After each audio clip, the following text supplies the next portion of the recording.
আজকে আবারও ভেন্ডির একটি রেসিপি নিয়ে আপনাদের সামনে হাজির হলাম। সম্পূর্ণ নিরামিষ আর খুবই সাধারণভাবে আজকে রেসিপিটি তৈরি করব, খেতেও লাগবে দুর্দান্ত। নমস্কার বন্ধুরা, মাই কিচেন মাই ব্লগে সবাইকে আবারও একবার স্বাগত। আসুন তাহলে শুরু করা যাক আজকের রেসিপি। তার জন্য এখানে আমি নিয়ে নিয়েছি কয়েকটা ভেন্ডি, আর ভেন্ডিগুলিকে ঠিক লম্বা লম্বা করে কেটে নিয়েছি, আর তার সাথেই কেটে নিয়েছি এখানে লম্বা করে আলু। তবে ভেন্ডিটা এই রেসিপির ক্ষেত্রে একটু কচি ভেন্ডি নিলে খেতে বেশি ভালো লাগবে। এখন গ্যাসের মধ্যে একটা কড়া বসিয়ে দিয়ে দিলাম এখানে 1 চামচ পরিমাণ সর্ষের তেল। আজকের সম্পূর্ণ রেসিপিটি আমি সর্ষের তেলে বানাচ্ছি। তেল খুব ভালো রকম গরম হয়ে গেলে এখন কেটে রাখা ভেন্ডিগুলি ভেজে নেব।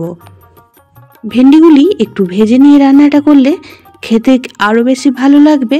তো এখন ভেন্ডির মধ্যে দিয়ে দেব খুব সামান্য পরিমাণ একটু হলুদ গুঁড়ো, আর তার সাথেই দিয়ে দেব লবণ। দিয়ে ভেন্ডিগুলিকে বেশ কিছুক্ষণ সময় নিয়ে ভেজে নেব। ভেন্ডির অনেক রকমই রেসিপি খেয়েছেন, আর আজকের রেসিপিটি একদমই সাধারণ একটি রেসিপি, যেটা খেতে লাগবে অসাধারণ গরম গরম ভাতের সাথে। আমার চ্যানেলে সহজ এবং সাধারণ রেসিপিগুলি যারা দেখতে পছন্দ করেন, আশা করছি আজকের রেসিপিটিও তাদের কাছে খুবই ভালো লাগবে। 2 থেকে 3 মিনিট সময় নিয়ে ভেন্ডিগুলি ভেজে নিয়েছি, তাতে করে কিন্তু খুব সুন্দরভাবে ভাজা হয়ে গিয়েছে। অবশ্যই করে গ্যাসের ফ্লেমটা হাইতে করে দিয়ে ভেন্ডিগুলি ভেজে নেবেন, তাহলে ভেন্ডির যে স্লিপি ভাবটা থাকে সেটা খুব সহজেই চলে যাবে। ভেন্ডিগুলি ভেজে তুলে নেওয়ার পর কড়াতে আবারও দিয়ে দিলাম 1 চামচ পরিমাণ সর্ষের তেল। তেল গরম হতেই এখানে ফোড়ন হিসাবে ব্যবহার করছি 1/2 চামচ গোটা জিরে, আর তার সাথেই একটা শুকনো লঙ্কা মাঝখান থেকে টুকরো করে। এখন ফোড়নটিকে খুব ভালো করে ভেজে নেব যতক্ষণ না ফোড়নের কালারটা চেঞ্জ হয়ে আসছে। ফোড়নটি থেকে যখন মিষ্টি গন্ধ আসতে শুরু করবে তখন এখানে দিয়ে দিলাম একটা ছোট সাইজ টমেটো কুচি। টমেটোটাও এখন তেলের মধ্যে খুব ভালো করে ভেজে নেব। পুরনো বন্ধুরা সবসময় পাশে থাকার জন্য অনেক অনেক ভালোবাসা। নতুন বন্ধুরা যারা চ্যানেলে ভিজিট করছেন, চ্যানেলটি এখনও পর্যন্ত সাবস্ক্রাইব করেনি, তাদের কাছে অনুরোধ রইল চ্যানেলটি সাবস্ক্রাইব করে পাশের বেল আইকনটি অল করে দেবেন, তাহলে আমি যখনই কোনো ভিডিও দেব নোটিফিকেশন সবার আগে আপনাদের কাছে পৌঁছে যাবে। টমেটোটা তেলের মধ্যে 1 মিনিট সময় নিয়ে ভেজে নিয়েছি, তাতে করেই খুব সুন্দরভাবে নরম হয়ে গিয়েছে। টমেটো নরম হতেই এখন কেটে রাখা আলুগুলিও দিয়ে দিলাম। আলুটাও এখন টমেটোর সঙ্গে খুব ভালো করে 1 থেকে 2 মিনিট সময় নিয়ে ভেজে নেব। এই রেসিপির জন্য আমি একটু মশলা রেডি করে রেখেছিলাম।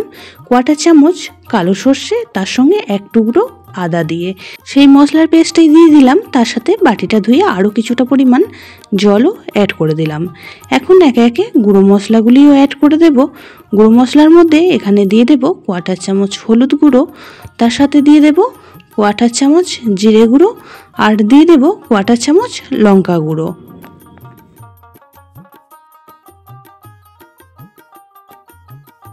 সমস্ত মশলা আলুর সাথে খুব ভালো করে নাড়াচাড়া করে মিশিয়ে নিচ্ছি। খুবই সিম্পল একটি রেসিপি, গরম গরম ভাতের সাথে খেতে দুর্দান্ত লাগে। এরকম যদি একটি রেসিপি থাকে আর কিন্তু কিচ্ছু লাগবে না। এখন দিয়ে দেব স্বাদ অনুযায়ী লবণ। যারা ভেন্ডি খেতে পছন্দ করেন তাদের তো আজকের রেসিপিটি খেতে ভালো লাগবেই। যারা ভেন্ডি খেতে পছন্দ করেন না, তাদেরকেও যদি এইভাবে বানিয়ে দেওয়া হয় তারাও কিন্তু খুবই ভালোবেসে খেয়ে নেবে। সম্পূর্ণ নিরামিষ রেসিপিটি, তাই যে কোনো দিনই কিন্তু বানিয়ে ফেলতে পারবেন গরম গরম ভাতের সাথে পরিবেশন করার জন্য। খুব ভালো করে নাড়াচাড়া করে মিশিয়ে নিয়ে 2 থেকে 3 মিনিট সময় নিয়ে ঢাকা চাপা দিয়ে রান্নাটি করে নিয়েছি। ঢাকাটা খুলে এখন খুব ভালো করে একবার নাড়াচাড়া করে মিশিয়ে নিচ্ছি। এই পর্যায়ে কিন্তু মশলাটা খুব সুন্দরভাবে কষানো হয়ে গেছে। এখন অ্যাড করে দিচ্ছি পরিমাণ মতন জল।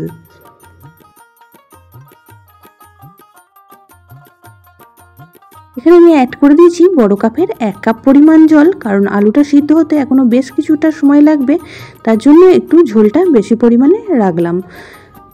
খুব ভালো করে নাড়াচাড়া করে আবারও ঢাকা চাপা দিয়ে রান্না করে নেব 4 থেকে 5 মিনিট সময় নিয়ে। 5 মিনিট পর ঢাকাটা খুলে এখন দিয়ে দেব ভেজে রাখা ভেন্ডিগুলি।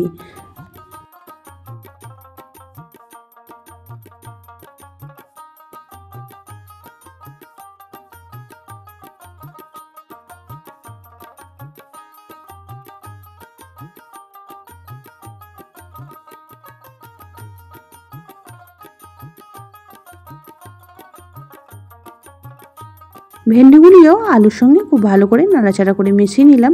আবারও ঢাকা চাপা দিয়ে রান্নাটি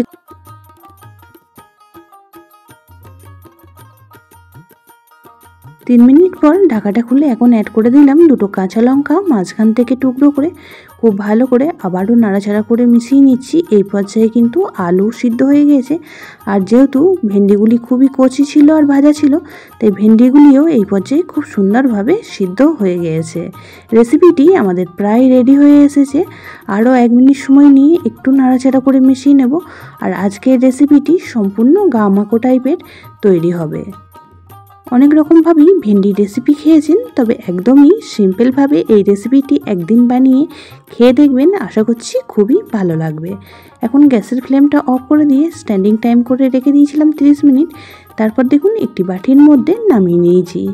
আজকের রেসিপিটি কেমন লাগলো অবশ্যই কমেন্ট বক্সে জানাবেন। বেশি ভালো লেগে থাকলে একটা শেয়ার করে দেওয়ার অনুরোধ রইল। সবাই খুব ভালো থাকবেন, সুস্থ থাকবেন। আবারও দেখা হচ্ছে অন্য কোনো ব্লগ বা রেসিপির সাথে। ততক্ষণের জন্য সবাইকে টাটা।